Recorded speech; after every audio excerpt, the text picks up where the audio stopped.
Session 2, Question 3. Describe what it means to be an innovative professional in a global and digital society. Please provide specific examples of professional behaviors you will model and teach. Model and teach using technology.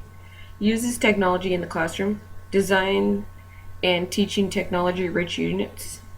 Use these technology tools. Smartboards, computers, VoiceThread, projectors, Skype, Google Docs, iPads, cell phones. Connect your students to an authentic audience. Find and use technology tools that motivate your students. Create virtual field trips. Provide ways to collaborate both in the classroom and from home. Give students access to experts. Find tools to communicate with students and parents outside of class. Create your own personal learning community online. Flexibility and patience while working with technology.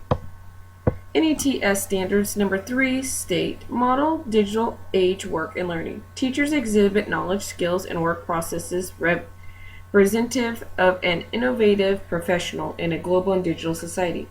A. They demonstrate fluency in technology systems and transfer of current knowledge to new technologies and situations. B. Collaborate with students, peers, parents, and community members using digital tools and resources to support student success and innovation. C.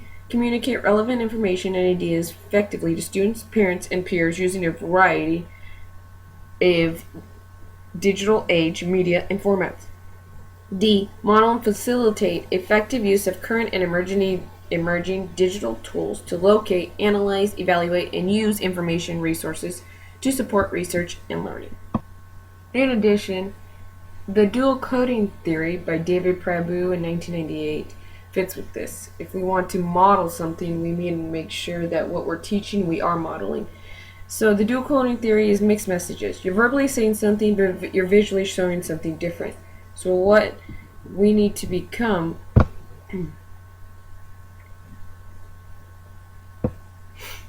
and show examples of professional behavior and model and teach it is actually what we're saying is what we're doing and what the students are seeing.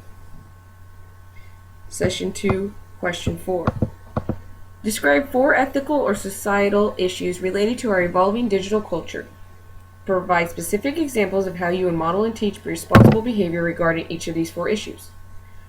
Filtering and censorship, photo fakery, Robert Fedit, 2005. There's an article about that where it talks about there's pictures on the web and they're not necessarily real because people Photoshop it. Plagiarism. Avoid plagiarism by having students put notes in many different forms and formats. Teach and develop note-taking techniques. Work on paraphrasing. Lack of patience and wanting quick responses. This technology generation wants the response and want it now. They want a lot of things given to them. They want it instant gratification. So finding yourself restless and not having the ability to read long articles is an example by Evan Goldstein, 2008, Your Brain on Google. Open source material. The use of software tools to communicate information is a particularly important area for both technology and information literacy.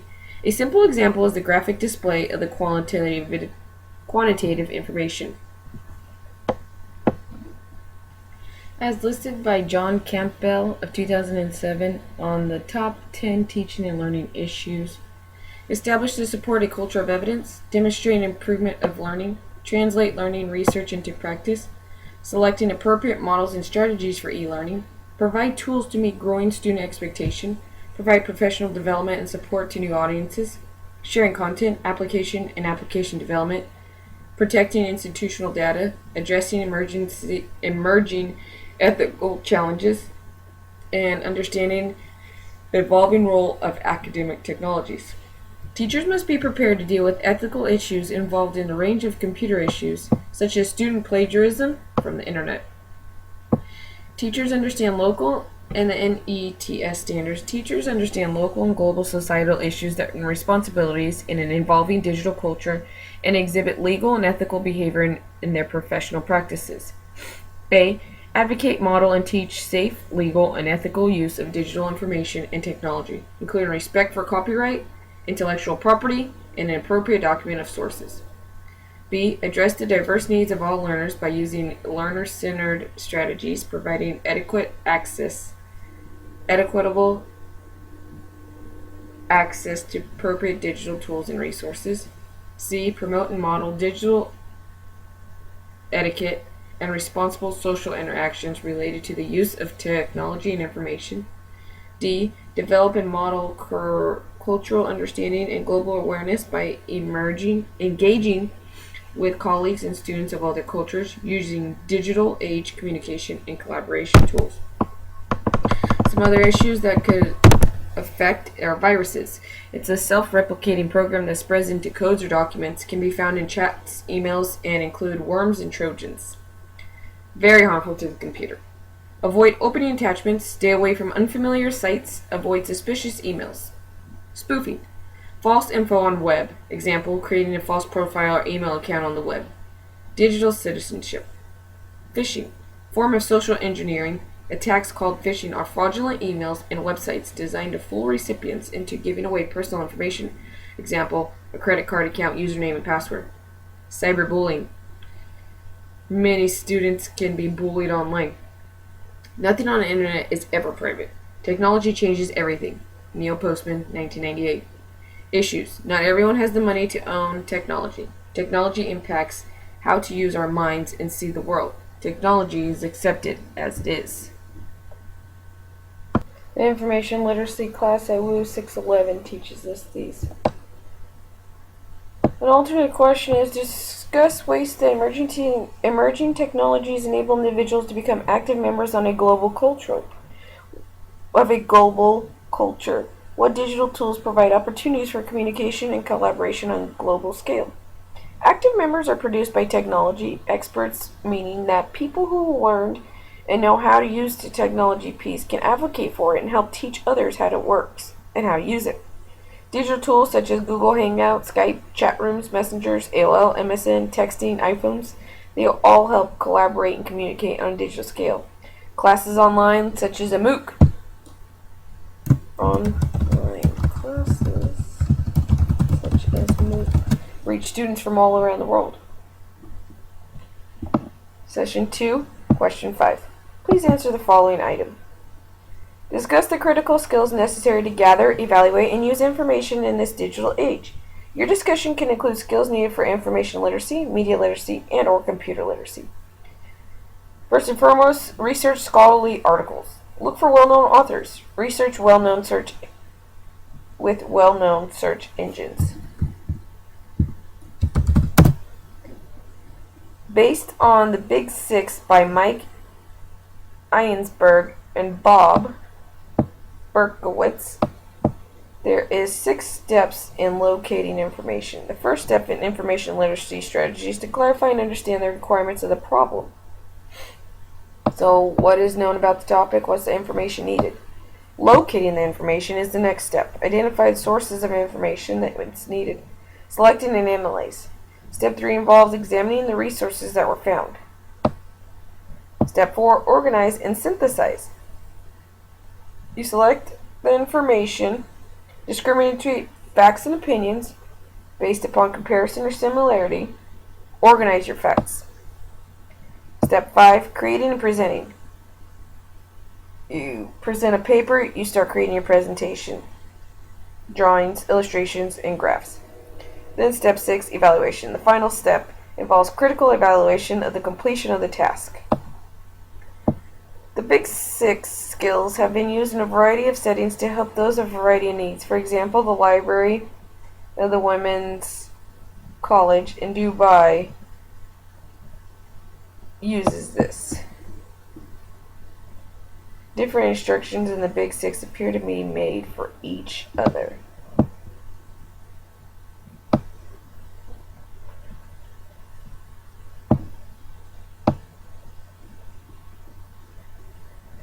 This approach is problem-based, is designed to fit into the context of Benjamin Bloom's taxonomy of cognitive objectives and aims towards the development of critical thinking.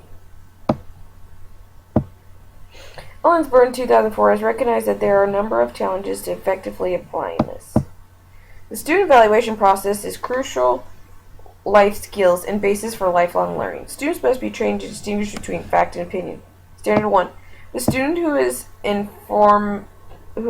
information literate accesses information effectively and efficiently. Standard 2. The student who is information literate evaluates information critically and completely. Standard 3. The student who is information literate uses information accurately and creativity. Standard 4. Pursues information related to personal interest. Standard 5. Appreciates literature and other creative expressions of information. Standard 6. Strives for excellence in informing, seeking, and knowledge generation. Standard 7. Student who contributes positively to the learning and community in the society is information literate and recognizes the importance of information in a democratic society. Standard 8. The student who contributes positively to the learning community and society is information literate and practices ethical behaviors. Standard 9. Participates effectively in groups to pursue and generate information. Information on the Big Six was gathered through the Wikipedia website. Count on web pages that are okay for research and proven is the .gov, the .edu, the .k12, and the .mil, which is military. Strategies for confirming or disproving their into they find. Develop strategies for confirming or disproving what is found.